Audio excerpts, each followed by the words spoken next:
The judiciary? Exactly, exactly, because there has always been in France, always, I mean, since the revolution, I think that the modern law in France starts with the Constitution at the end of the 18th century.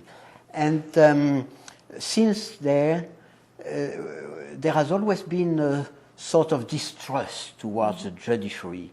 And this again, both for ideological reasons and for historical reasons. For ideological reasons, because the prevailing idea at this time was the idea of popular sovereignty. The sovereignty belongs to the people.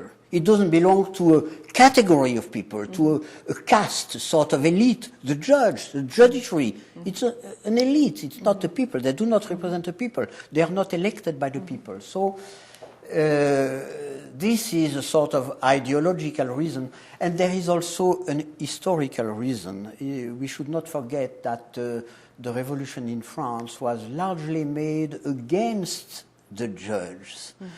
The judges of the ancient regime, as we called the system before the revolution, because the judges at this time had been very conservative. They had prevented any attempt at reform. And the revolutionaries were eager to reduce the power of the judiciary. And they did it in several ways. I'll just give some examples. In the Civil Code, you find some provisions in the Civil Code which limit the power of the judge.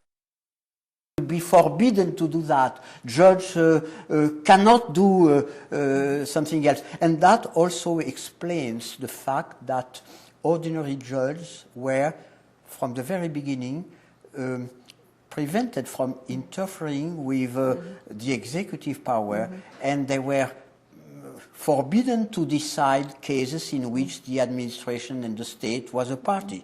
And that is at the basis of the creation of special courts. We had to create special administrative courts because ordinary judges were forbidden to interfere with the administration.